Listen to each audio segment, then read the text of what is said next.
2 साल पहले एक अनजान लड़के से फ़ोन पर मेरी दोस्ती हो गई। हमारी बात मैसेज या ऑडियो कॉल पर होती थी। हम दोनों ने कभी एक दूसरे को नहीं देखा था। उसका लहजा इतना अच्छा था कि मुझे उससे मोहब्बत हो गई। मैंने अपनी मोहब्बत का इजहार किया तो उसने हाँ कर दी। फिर हम दोनों ने एक दूसरे को तस्वीरें शेयर की।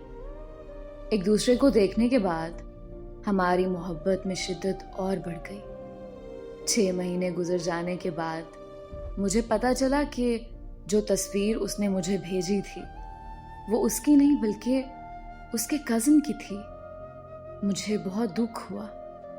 जिस चेहरे को मैं दिल में बसाकर दिन रात प्यार भरी बातें करती थी, वो चेहरा उसका नहीं बल्कि किसी और का था। फिर उसने मुझे अपनी तस्वीर भेजी जो कि मुझे पसंद नहीं आई, तो मैंने उससे बात करना बंद कर दी। उसने मुझसे बहुत माफ़ियाँ मांगी, बहुत मिन्नतें की, लेकिन मैंने उसे माफ़ नहीं किया और उसका नंबर ब्लॉक कर दिया। कुछ अरसे के बाद मैं बहुत बीमार हो गई और इलाज के बावजूद मुझे शिफा नहीं मिल रही थी। तो मुझे लगने लगा कि शायद मैंने उस लड़के को माफ़ ना करके उसका दिल दुखाया है, जिसकी सज़ा मुझे अल्लाह दे रहा है। मैंने उसे अनब्लॉक किया और उसे माफ़ी मांगी। उसके माफ़ करने के बाद मैं जल्दी ठीक हो गई।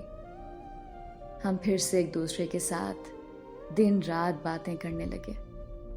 इस बार मोहब्बत की शिद्दत पहले से कई गुना बढ़ चुकी थी। लेकिन किस्मत का खेल देखो, मेरे साथ फिर धोखा हो गया। वो शादीशुदा और 2 बच्चों का बाप निकला और उसने ये बात मुझसे छुपाई हुई थी और उसे इस बात का इल्म नहीं था कि मुझे उसकी शादी का पता चल चुका है। उसके धोखे ने मुझे अंदर से तोड़ के रख दिया। लेकिन मैं अब उसकी मोहब्बत में इस कदर पागल हो चुकी हूं कि मेरे लिए उसको छोड़ना शायद अपनी सांसों को तोड़ना है। अब मैं मेरी नहीं रही बल्कि दिलो जान से उसकी हो चुकी हूँ। वो चाहे तो मुझे अपनी दूसरी बीवी बना ले या फिर अपने हाथों से मार दे, क्योंकि अब उसके बगैर अब मुझे एक सांस भी गवारा नहीं।